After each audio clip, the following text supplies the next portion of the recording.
Okay. Tanath hotia, medu tro simplodum nusum, eotse thedda, Waylon asp ushia, et ak o uya, estia thani dena uya, estutsu thalmanorbi uya, the dena joxini, clogatena joxini, chigiona estatsei. Good afternoon. Thank you so much, Simplodum, and everyone else here for having me today. I'm absolutely honored to be here. My name is Waylon Asp. In Teltan, I introduced my dad, Eldon Asp, my grandpa, George Asp, and my great-grandma, Thelma Norby. I would have introduced moms and grandmas, but I get my Teltanness from my dad and my grandpa. But we are matrilineal like most other cultures of the Northwest Coast. I've also introduced my Teltan heritage. We call ourselves the Dene. We are Athabascan Dene people, as well as being members of the Northwest Coast community. I am Clocatina, which means people of the tall grass. I learned that this summer. And I am Chigiona, which means I was born into the wolf clan. Teltans, we have a couple clans. We've got wolf clans and we've got crow clans.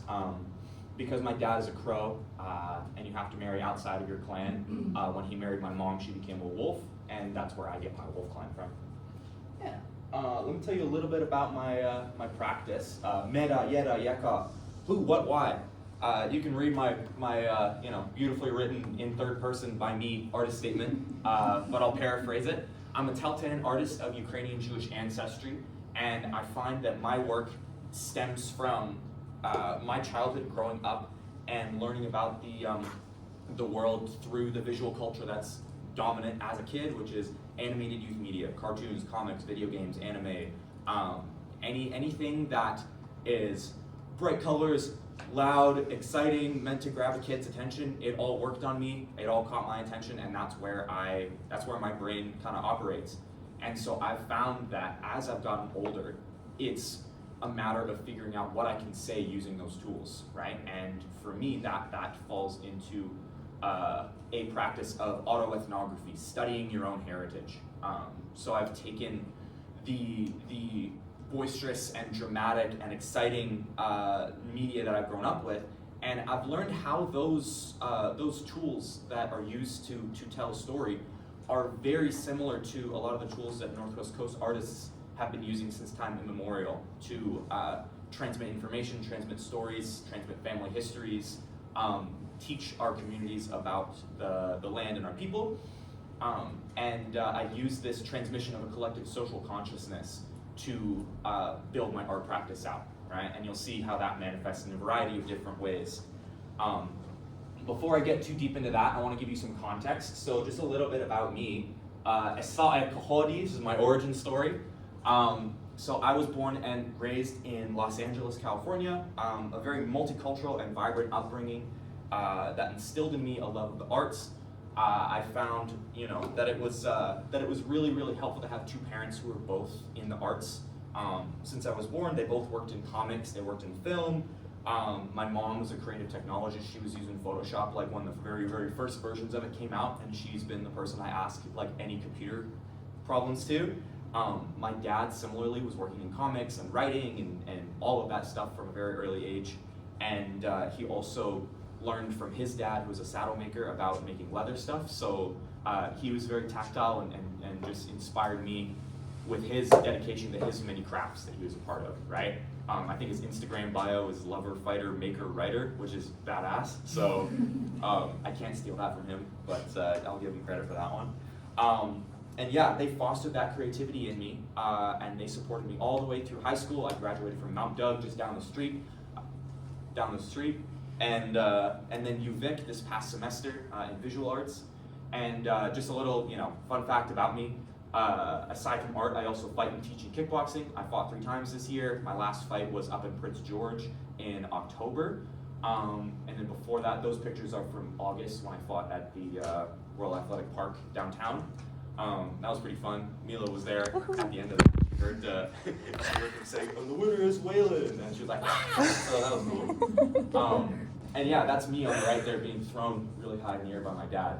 He's like 6'5", so that is, yeah, I survived, don't worry, but, yeah. Okay, this next slide is This next slide's gonna be a little embarrassing. I wanted to contrast those really cool pictures of me beating that guy up with some less cool. Here's my art from middle school, guys, and earlier. So as you can see, illustrated and animated narratives have guided my artistic imagination since I was really, really young.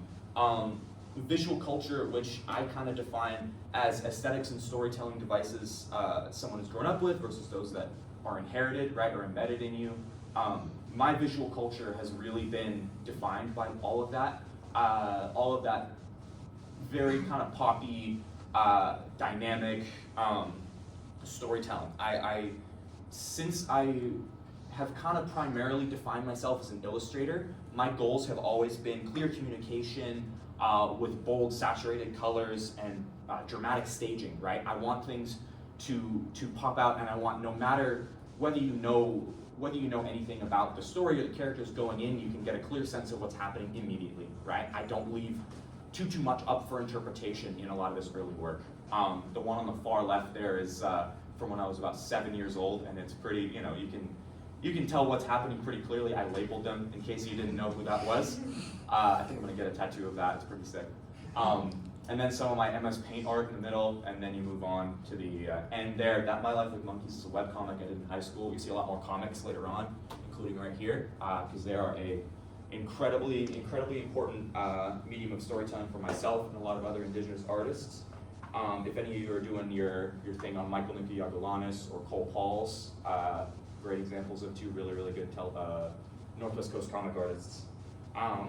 But yeah, as I got into my undergrad, my earlier work was pretty varied, as is the nature of the UVic Visual Arts program. You have a wide net that you're kind of forced to cast, right? You're required to take drawing and painting, sculpture, photography and video, digital media. You're required to take multiple theory classes as well as art history requirements. Like you're given a large and varied diet in the visual arts program here, and you're allowed to specialize as you get further along in your degree. And a lot of people do, but a lot of people don't, right? If you get that wide exposure early, a lot of times you find that you can express your ideas in a variety of different ways, right? We have so many mediums that we can use. As you can see, I was dabbling in painting, which I didn't really do when I was growing up. I hated painting because I just kind of treated it like harder drawing. But then when I learned about paint as a material, I could kind of play with it a little bit. I was also doing a lot of digital animation work. So on the right there, you can see some of my experiments with Blender. Just ways to adapt to those different tools to tell the stories I want to tell. And as you've probably discussed in class, or as you'll see later on in the presentation, keeping the same spirit through evolving and ever-changing materials and techniques and modalities, that is analogous to the tradition of innovation that exists on the Northwest Coast, right? The moment you get a new paint color, you're using it. The moment you get a new material or new tool, you're using it, right? And so that's kind of how I approached my degree, even before I started taking influence from, the Northwest Coast kind of art ecosystem. Early on here, the themes were very much, they were in some ways related to me being a neurodiverse person and just kind of not knowing how to really connect with others, connect with the world, hence why I use a robot as kind of a metaphor for that. I know some people use an alien. And just kind of that struggle of not really feeling like I had much to say or knew how to articulate it. So as I evolved, I found that learning about artistic traditions on the Northwest Coast gave me some more of a backbone, some more kind of more of an ability to communicate and feel like I had something worthwhile to bring to my work. In March 2023, I went and taught a couple workshops at Gathering Our Voices, which is an Indigenous youth conference in Vancouver that facilitates the learning and growth of the next generation of First Nations leaders in a variety of disciplines, right? There were drum making workshops, there were workshops on a variety of different subjects. There was, I think, there were vendors and there were booths, and I don't know, it was a big, crazy event. My colleague, Adam Fishett, who works with the Métis Nation BC right now, was facilitating it. He had a horrible time. It was really, really chaotic and stressful for him. So much was happening, but at the same time, that's what made it really exciting. I taught both kickboxing and comic creation there, and while I was there, I went to an exhibit of Robert Davidson artwork at the Vancouver Art Gallery. My dad and I both went, and we were just blown away by not only the technical prowess and the use of color, but the experimental and mesmerizing abstraction that he's been working on in this later part of his career.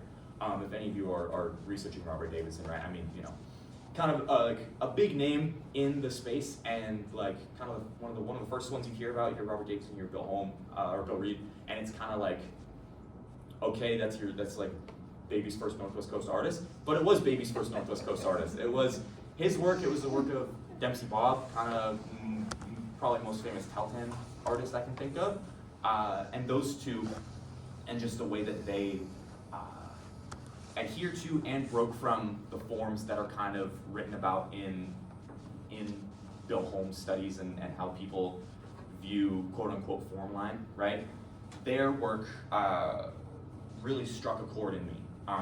And seeing it in such a high-profile gallery, I think made it click for me that this is something that I can engage with on the terms not only of my heritage, but as an art student and as a student of visual media like comic books and video games, and these very bold and bright and confident pieces of work. And so my first explorations with it are big swings, right? Kind of clumsy and all over the place.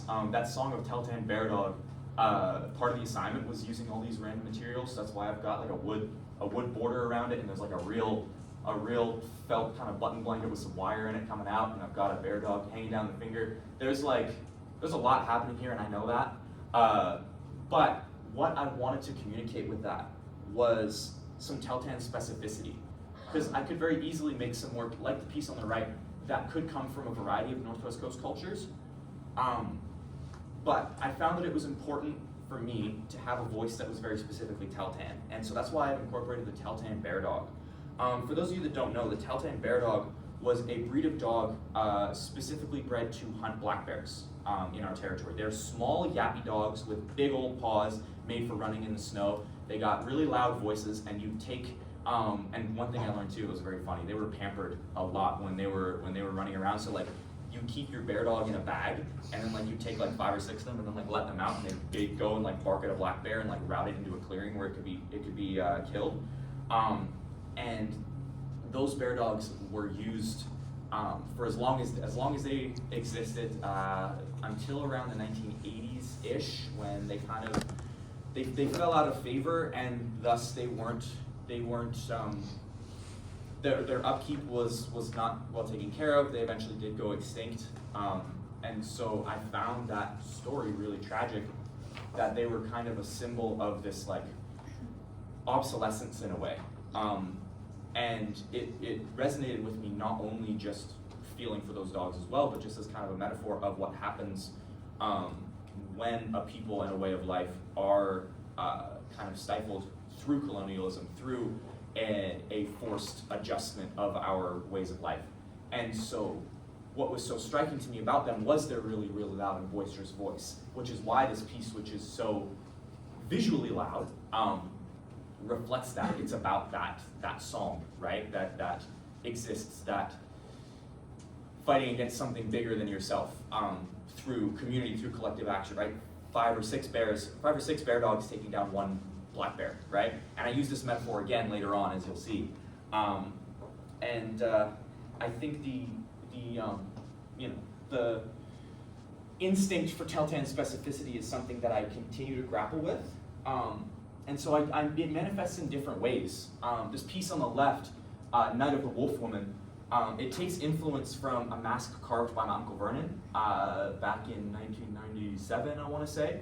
And it's a transforming mask. It's half a wolf's face, the other half is a woman's face, and there is real human hair out of the mask. It's my cousin's hair.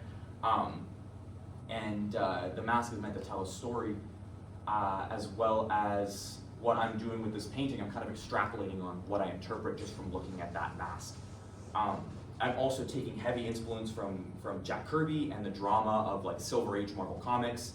And I think there's a confidence and there is a vibrancy to this work that isn't present in some of my earlier explorations of Northwest Coast art. Because now I'm kind of remembering something that my grandpa used to always say, which is, he didn't use these words, but if you're an indigenous artist, it doesn't matter what it looks like, what you're making is indigenous art, right? It's part of that continuum, it's part of that history, even if it doesn't follow quote unquote rules or guidelines or what's traditional, right? There's a monstrous and the text is a character in this piece, right? Whereas I didn't know what to say before, now what is being said is a character just as much as the wolf woman is, right? The narrative takes center stage, and you may not have all the context of the history of this scene, but you're immediately invested. I engage in what can I do to make my artwork more distinct? What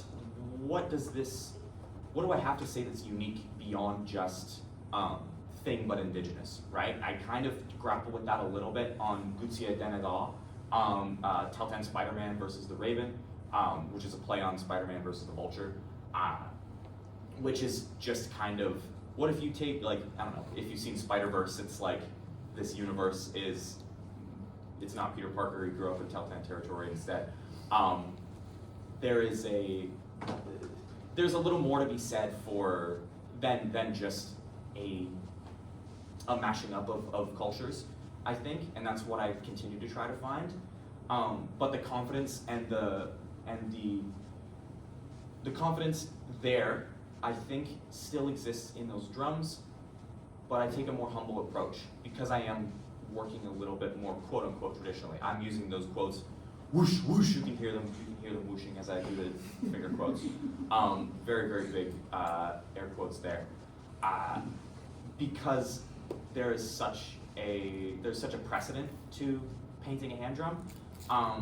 As I've studied from our professor's husband, Mike, who gave me some good notes on painting drums, as well as mutual friend Blake Lupine, who gave me some good tips on how to load my brush and everything. Like there is so much to learn that I feel like while I was a fourth year in visual art, I was a first year in painting drums in quote unquote form line Northwest Coast art design, and I found that in working on those, it was good to both be breaking the rules and learning them at the same time, right? And that was the only way I could kind of build my confidence in this field. There was something missing in a lot of my work though, and I think that came from not really feeling, again, that telltale specificity, but part of it comes from not being experienced enough in our kea, our home, our land. I had never been there before. I'd been alienated from it. My dad and my grandpa had kind of a weird relationship with our territory, moving further and further away due to the effects of colonialism and just that generational shame that comes from growing up somewhere so remote. And so I had never been to our territory, and I found that I was kind of grasping for things to connect to feel like what I was doing was ringing true in myself and in actual, in other telltales, right?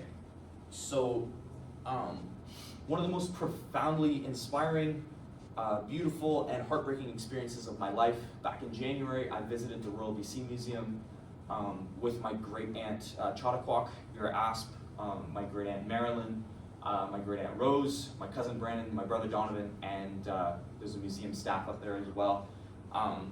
And we visited over the course of 2 days our telltale belongings that exist in the museum. These were from, I think, as old as 200 or 300 years ago to more recent. I think some of those pieces were from like the 70s.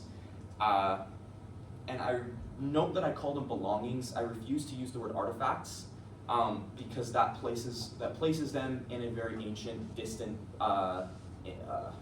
very closed off context, a museological context, and I want to remind people that no, these belongings, like this bag was used, it could very well be used, this drum exists to be played, these knives are meant to be used. It's not something that's supposed to exist behind glass to educate settlers on a once existing culture. And I found that at the end of that experience, it was harrowing. It was a really, really difficult thing to walk out of that museum and leave all of that stuff behind.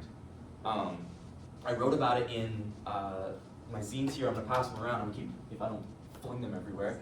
If we want to pass them around, I've got 2 comics, and so I brought them up to Tahltan territory and I sold them as well down here.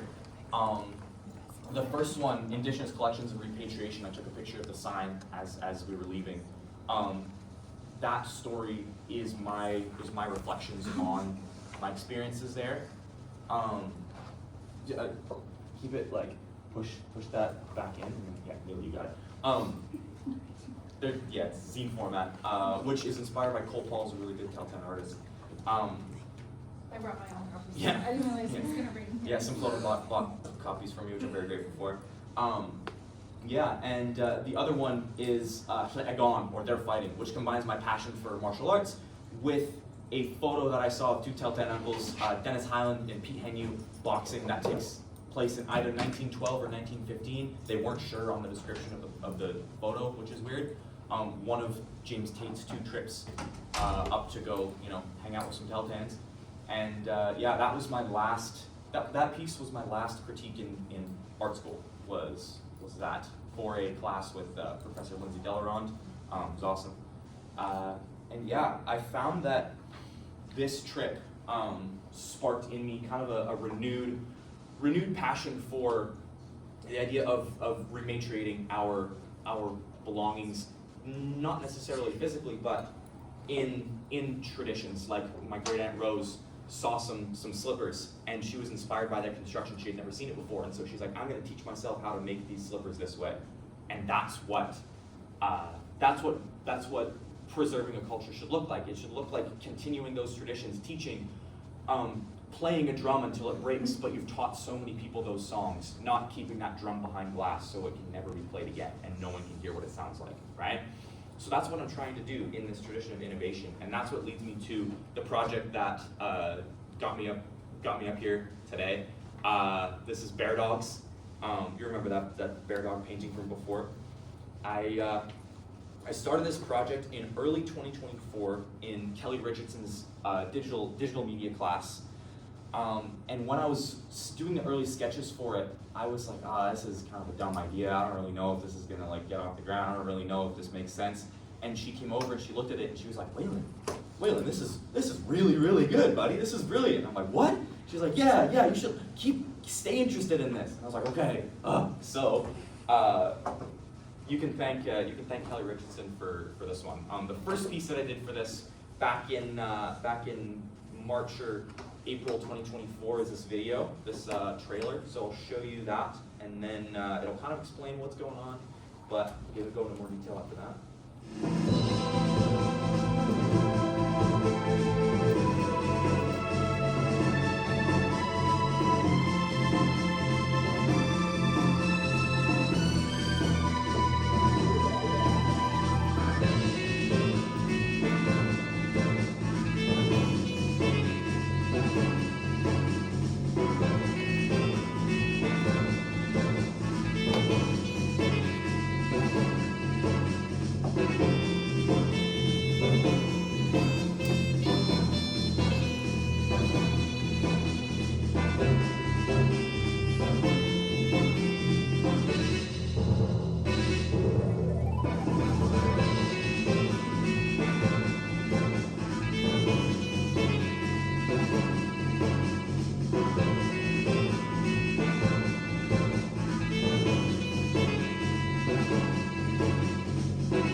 Bear Dogs.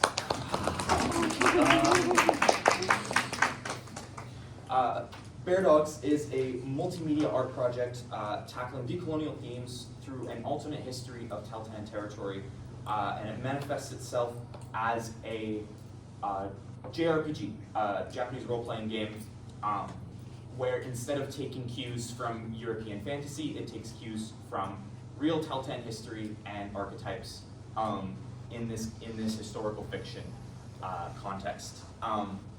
It takes place around the turn of the century, right in the middle of the Potlatch Band, and it centers George and Zenley and his group, the Bear Dogs. They're a group of Tahltan rebels fighting off the evil forces of Queen Victoria, who in this game I've made a sea monster, Britannia Rule the Waves, kind of fun.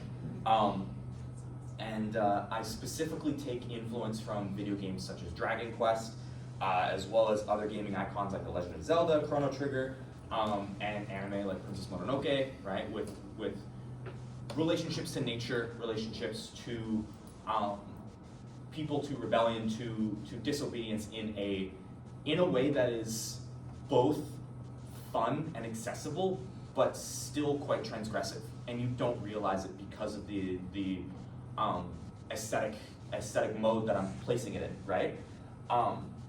I really wanted to focus on telling this story in as many ways as possible with my work. I didn't want to make the actual game, firstly because I would never have all the time or funding to be able to make that happen in my last year of art school, and because I wanted to show kind of the breadth of what would be possible with this idea. So one of my favorite pieces that I made for this was the retail box. With the retail box, I based it off of those like Super Nintendo era cartridge boxes. On the back, I've got the story that I basically just laid out to you in that little text blurb. At the end is a phrase Hujan, which is one of my favorite Tahltan words. It means let's all sing.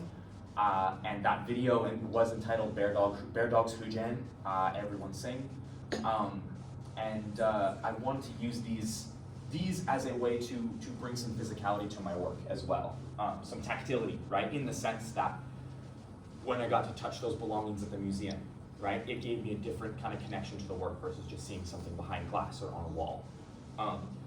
I also worked in more illustrative modes with the comic pages, right? So these are an example of, let's say, like a tie-in comic you get in like a Nintendo Power magazine, and I wanted to play with, as artists like Michael Nikiagolanis do, how our design and shape language on the Northwest Coast can inform comic storytelling. So rather than having rigid, straight line bordered panel gutters, like a traditional European style comic book, I use split U's and ovoids and build these shapes around the narrative in a way that kind of makes it makes the time differential like a little bit more fluid, allows the stories to breathe a little bit more in a way that feels very true to the spirit of a lot of our artwork, right?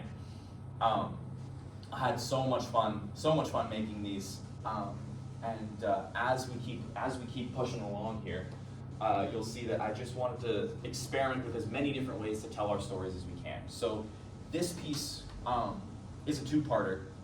My culture is not your costume. My costume is my culture. This first piece from that kind of two-parter is the homemade costume, and it is essentially the concept. I'm wearing the shirt right now. The concept is a little kid at home is playing Bear Dogs and is such a big fan of it that he's like, Mom, like make me the costume. Sorry for the falsetto. And parents are like, sure, like we'll make you a costume, and it kind of plays into questions around, is it regalia if it's made of a specific character? Is it a costume because of that? Are the materials which are accessible versus traditional versus introduced a factor? What does it mean to have a crest that constantly moves and changes? The image on the far right is when it was presented at the grad show last year, If Traces Remain, which depicts the buttons on the back of the on the back of the button blanket moving and changing. There was a wolf, there was a crow, there was a copper shield which breaks, all animated, come to life to kind of show the ways in which there is an uncertainty, there is a fluidity to the nature of this character, this George Senley, who kids can kind of project themselves onto, right? Much like Link in The Legend of Zelda, kind of a canvas, if you will. This piece, it was, while I kind of taught myself, and there are things that are, different from any other button blanket I've ever seen before, it allowed me to build a sense of familiarity with my culture through the process of having to figure out these problems on my own, asking for help, but really kind of, I cut my first rabbit pelt with the headband up there. The tie on the back is moose hide from my grandpa, like some of the last of his stash. And the clasp is a bracelet with a bear claw that my dad gave me. This shirt was from my grandpa, designed by my great aunt Marilyn back in the 80s. And single stitch vintages would probably go pretty crazy on Depop, but I'm keeping it, it's too sentimental. And then the other part of this, which I had a really good time making, was the store-bought regalia. So in a complete shift, I'm taking that idea of what is sacred, what is ceremonial, and I'm flipping it on its head, because this is merchandise. Is it sacrilege? Is it offensive? Is it truthful? Is it empowering because it's being made by an indigenous person? Where do we draw the line? Is it regalia, or is it a costume of a specific character, right? On the back it says real faux fur, like faux rabbit fur, in the headband. I use this really, you can't tell from these photos, but I use this really crappy like nylon material from Michaels for this, like just cheapo Halloween costume stuff. And then for the wrap, I took some plastic wrap from someone's canvas in the studio, and I like fished it out of the trash, and then I used a blow dryer to like heat it so it would like stick. I'm really proud of that actually. Pretty resourceful, creative native solution. And yeah, I had a really good time making this piece, but it was directly inspired by the really, really powerful emotions that I experienced from that museum visit. And just seeing things behind glass, behind plastic, doused in chemicals, kept away from use, right? And so these kind of play into that. This is an installation view of how these pieces were presented in the final grad show. So you can see the video in the back projected nice and big. I had a couch in front of it. There's also the 2 costume pieces, and then a couple other artworks that I made that I wanted to bring up. The one on the bottom left here was a big hit, which I was surprised about because I made it in 45 minutes when I didn't feel like installing the rest of the room. And I had some double-sided tape, and I had a Scrabble board, and I knew I wanted to make a Scrabble game with only tell 10 words. When I displayed this at my solo show a little bit after this, an artist, a seller artist, came up to me and she was like, I'm curious about your choice to not have a translation key for people to read the words. Like, what do you feel like what does that do to your accessibility? Do you think it would be better if you had translation? And I was like, no, ma'am. No, I don't. It's not for you. I don't know. It's not for you. I think this is a game that I played with my family in the story of this piece. It's not really. I don't know. It's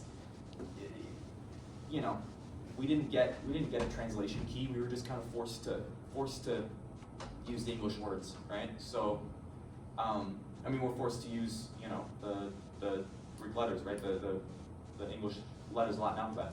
To communicate, just because we have to fit into that colonial system. I call it cheating at Scrabble in my first language, because if you look at the board long enough, you'll see that those 2 sections are not connected. I couldn't figure out how to connect them. I tried my hardest. So this game is not possible if you were playing real Scrabble. But the other piece on the right there is one of my favorites. This is called Duck's Drum, and it's a real playable video game. All it is you walk up, you can sit down, I found that blanket at Value Village, by the way. It's by Haida Artists. It's like $12, which is a crazy steal for something that beautiful. It's hanging up in my room right now. You walk up, you sit down on a pillow, and you pick up that controller, and you can press a button, and the drum will play. I recorded a drum in the gray room of the Visual Arts building just to get a really nice resonant sound, and it's almost abrasive how loud that drum is when you play it. Especially because the speakers on that TV are shot, so it's got this kind of crackly digital quality to it. That's really, really, like it just immediately hits you. Not in a way that a real drum being played would, but similarly loud and very noticeable. And it was kind of an experiment because I wanted to see who would feel comfortable going up and playing someone else's drum. That was always something that my dad instilled in me, that he would never play someone else's drum because it's like interrupting someone else's heartbeat. I know that that's not like a very commonly held belief from what I've experienced, but it was something that he said that really resonated with me. Pun not intended. And so I found that with this piece, seeing which of my classmates were very averse, because some of them saw this and they kind of instinctively knew, I don't want to touch the control. I just don't feel like I can intrude on this.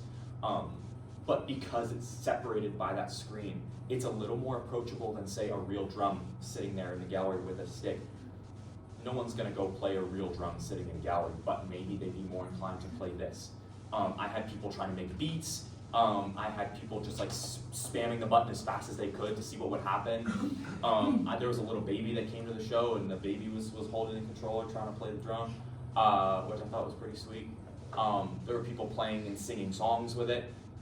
And so seeing how people interact, and again, it's very similar to those themes from the museum visit of taking something that feels so distant from oneself, like a drum behind a screen, behind glass, right, and making it accessible, making it playable, allowing that culture to breathe.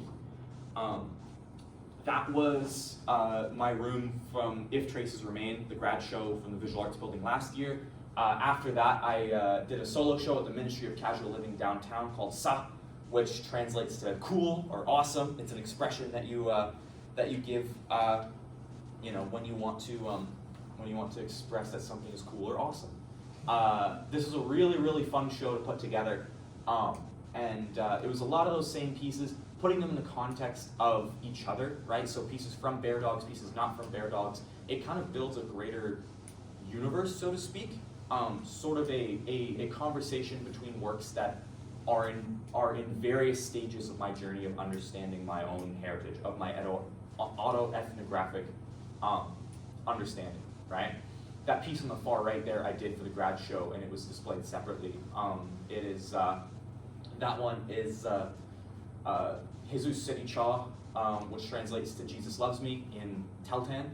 And this is a piece that talks about my transnational identity as both a Teltan, as well as a settler, as well as someone who grew up in Los Angeles. Many, many conflicting histories, very similar to, for example, right, the Mexican-American diaspora. I know, like, in the conversations around the Dodgers and Dodger Stadium, you hear about Bishop, Palo Verde, La Loma, the three communities that were displaced and paved over and replaced with Dodger Stadium.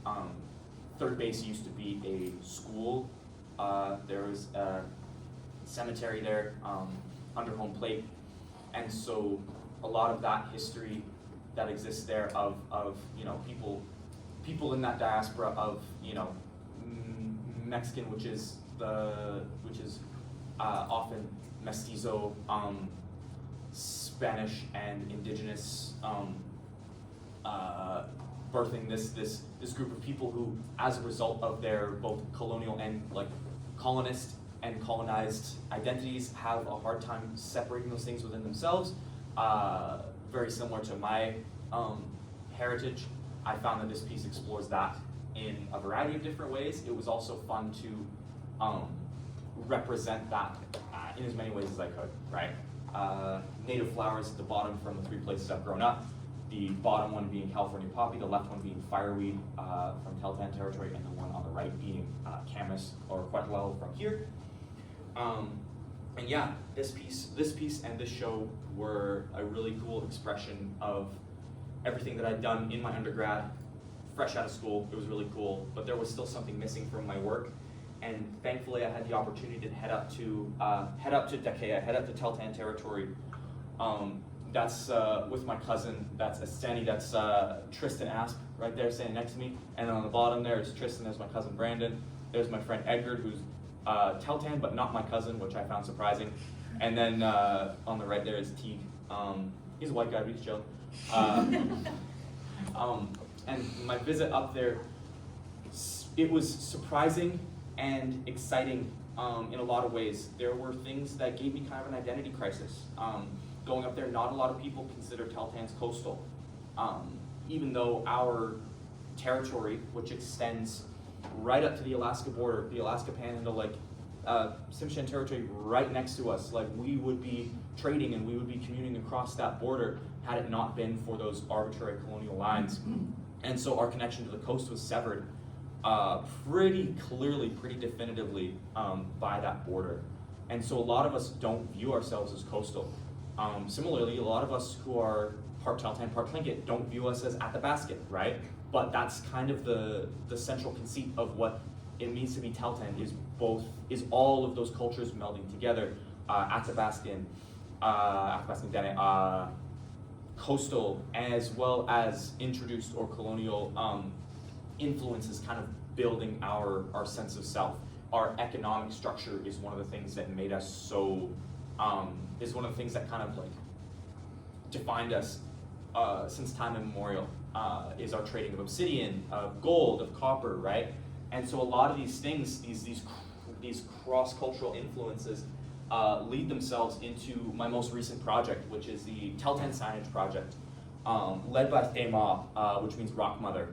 One of my favorite artists, one of my idols. She's an incredible Teltan artist. I recommend all of you look her up. She's leading this Teltan signage project, which is an initiative to both bring Teltan place names as well as Teltan stories, culture, language, and values to large metal signs in various key places in our territory for both citizens and settlers and visitors to experience. And my job on this project was to create 3 illustrations of 3 key Teltan stories. So this one here is the matriarch's meeting story, and the idea is, if we go back, you can see we're standing in front of the Teltan River there, which feeds into this confluence here. This is the confluence of the Teltan and Stikine rivers. Really, really important and really spiritually powerful place in Teltan territory. It's where my family's fish camp is. It's where we visited this summer. It's where on the right there you have Seskia Chokime. It's Raven's house or Big Crow's house, and on the rock wall there's volcanic formations that are in the shape of a raven, or some people say an eagle spreading its wings. Up at the top there is what people would call the chimney of Raven's house, right? That's where he lives. That's where he hangs out, when he's not checking on the people. On the other side of that cliff there, my great uncle pointed out a howling wolf on that side, and so he told us that that's where our 2 clans come from. And as you can see, that's represented by our 2 matriarchs. We've got a very Athabascan inspired wolf woman traveling from the north. That's a return of the wolf woman design from my painting a couple years ago, but I've made it a little bit more Athabascan, as well as a very coastal designed crow woman, right? And the idea is that they stand on these opposite cliffs and they see a kinship in each other's eyes. And so this is where they want to establish Tichan, right? Or the community of people surrounding salmon sparkling in the river. And this is where they placed a copper rod in Badu, the rock that sits at the center of these 2 rivers. And this is where the birth of the Teltan nation occurred. Telten is a Tlingit word, which means people on top of a hill. We were running around on mountains a lot, hunting goats, and we would come down to the rivers in summer to fish.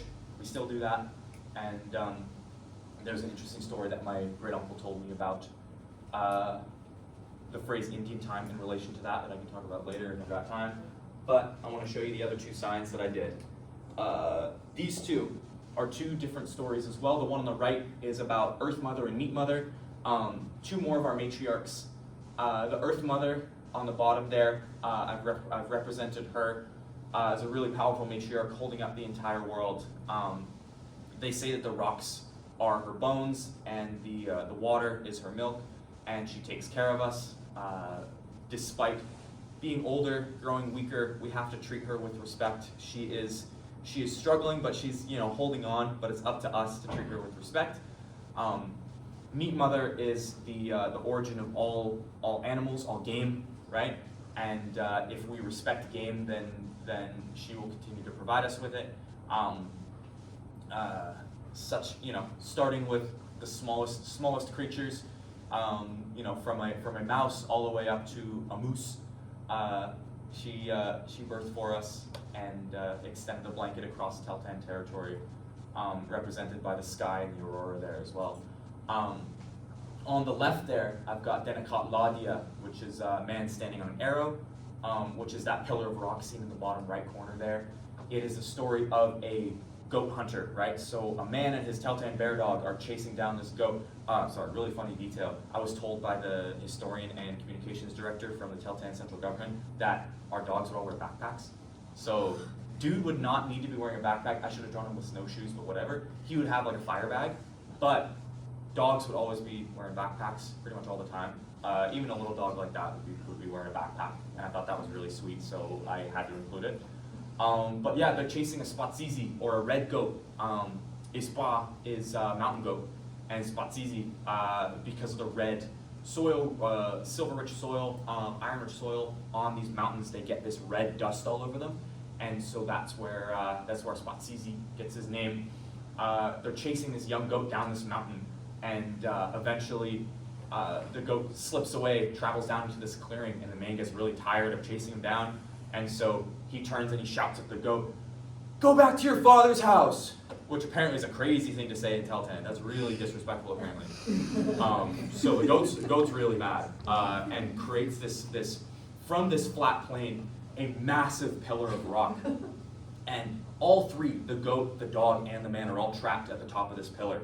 And the man shouts out to the people below, like, "Be respectful of nature, you're gonna end up like me." Next generation, it's more of a whisper, "Hey, be respectful." Next generation, next generation. All you hear is kind of a whistling sound through the mountains. This happened 6 or 7 generations ago, and now, as you can see by the little dog's paw turning into stone, they have melded with the mountain. And now Denakat Ladia, in the Spatsizi Plateau near Coldfish Lake. If you're a hunter and you're moving through that area and you hear that whistling, that's that man's warning to be respectful of the inhabitants of that land. Those stories are being placed next to these illustrations, and they're going to be up in Telten territory for the foreseeable future. I think they were printed last month, and they're installing them as we speak. Super, super exciting. Super honored to be doing that job right out of school. That's crazy. Yeah, more projects like that down the pipe. It's that blending of our stories, which tell us not only our place names, but how we treat Archaea, right, our home, how we treat the inhabitants, how we treat each other, right? All of those are communicated through our stories, which is why I call myself a professional storyteller. I hope to continue to be telling stories forever. Medu Cho, thanks for listening.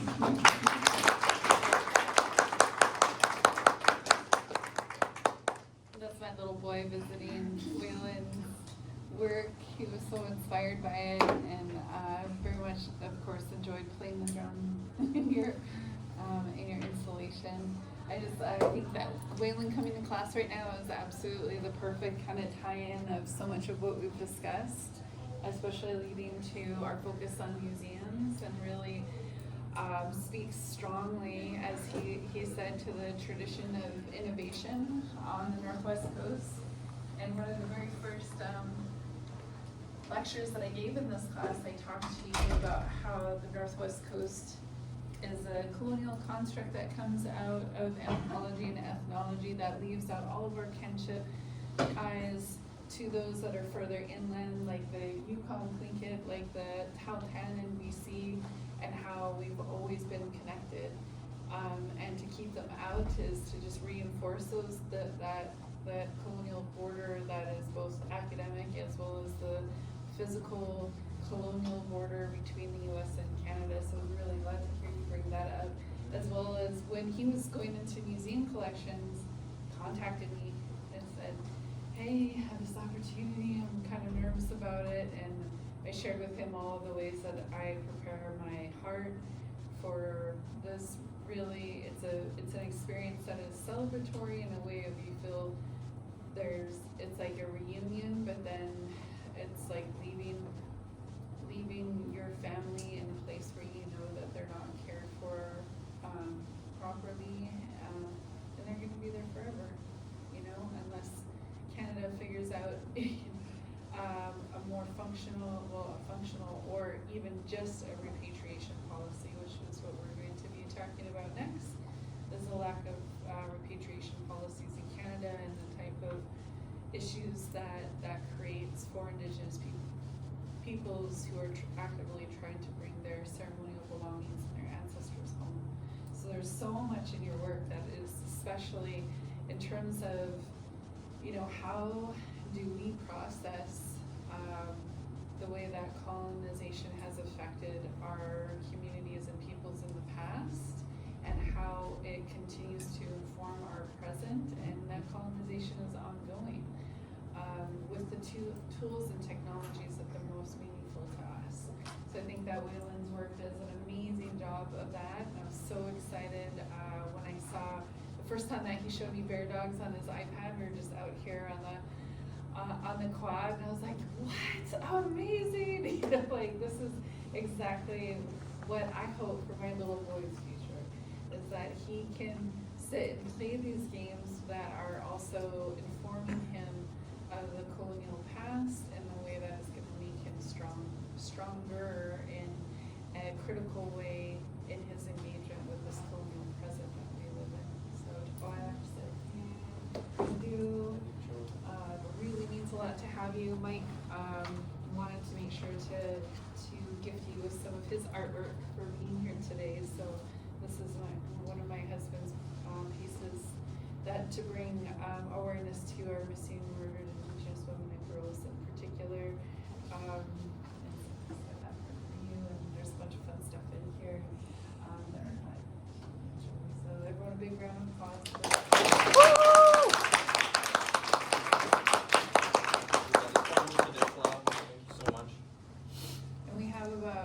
We just have a few more minutes if there's any questions for Waylon.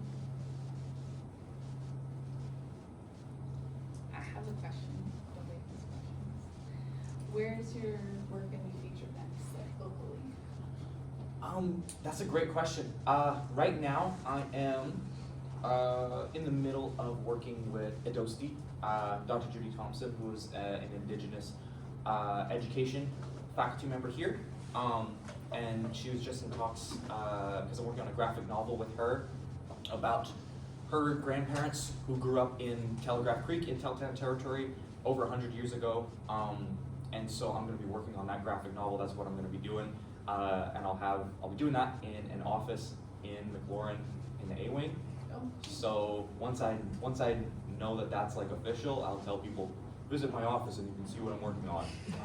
But I'll be back on campus doing all that stuff, and yeah, that's where you'll be able to find me, most likely. But yeah. And have you done any more work with luchadors than him? More work with luchadors. High excellence war wrestlers. Oh my gosh, my son is so into luchadors. It's essentially, he was two different types of luchadors.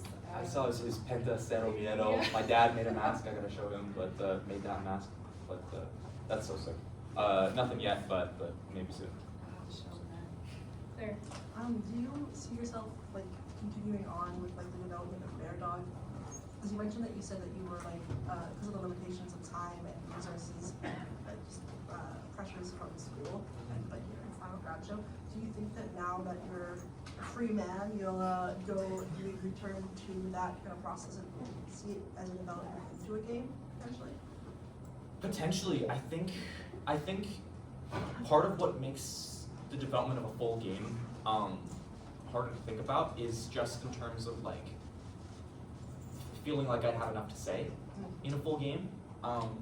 Because those pieces, it's kind of like the highlights, you know what I mean? It's like you see that trail and you're like, oh, I bet the full game will be just as like poignant or have just as many cool things. And it's like a game is a lot. Like there's a lot of connective tissue that kind of has to be put together. I'm not saying a no, but it's like there is. I think more so the direction of that project would be building wider rather than deeper. You know what I mean? So more.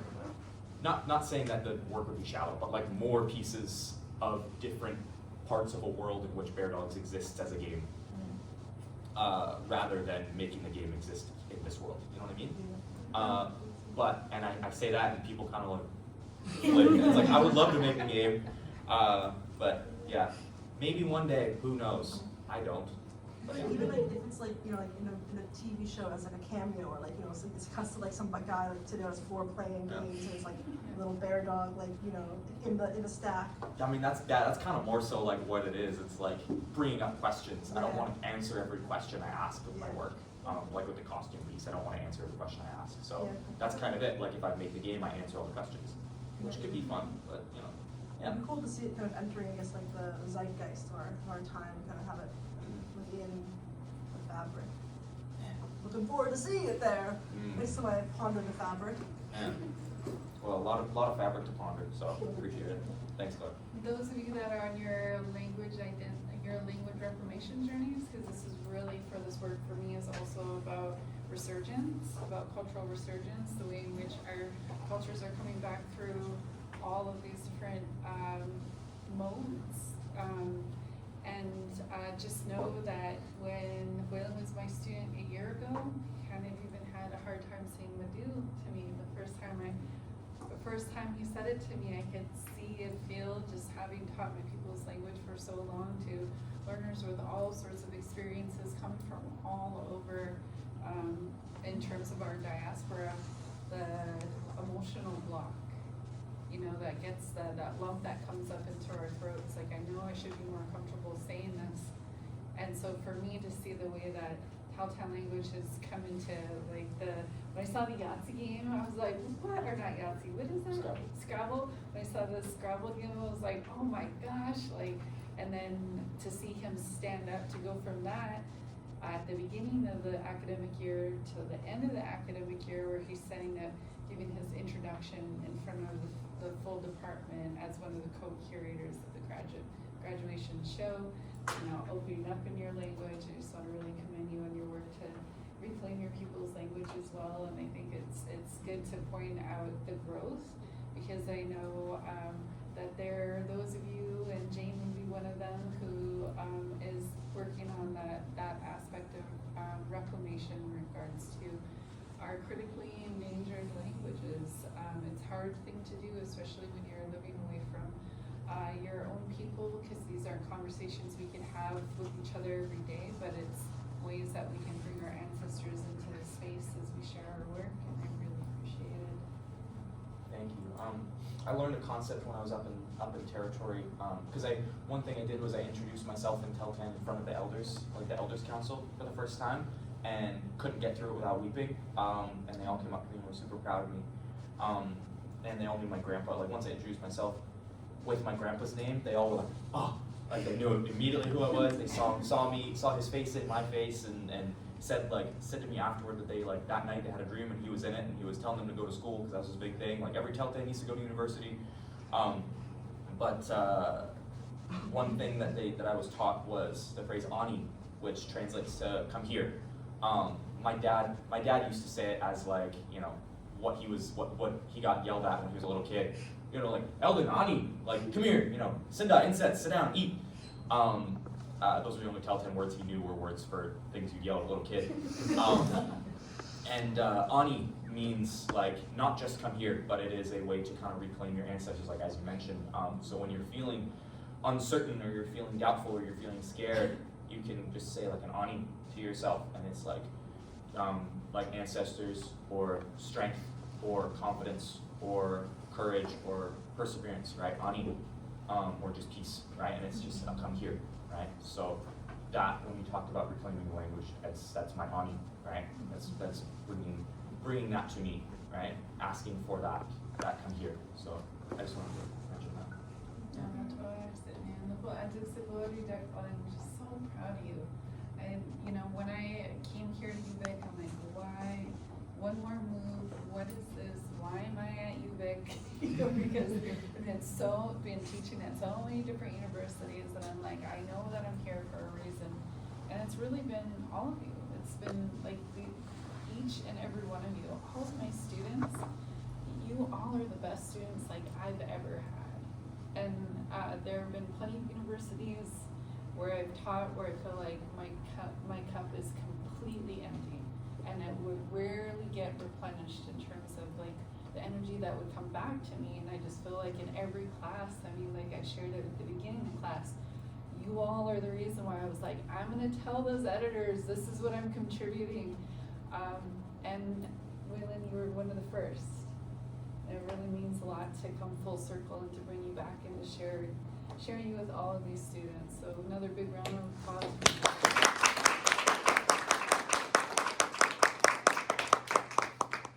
I'll see you all on Thursday. Have a wonderful rest of your week. Don't stress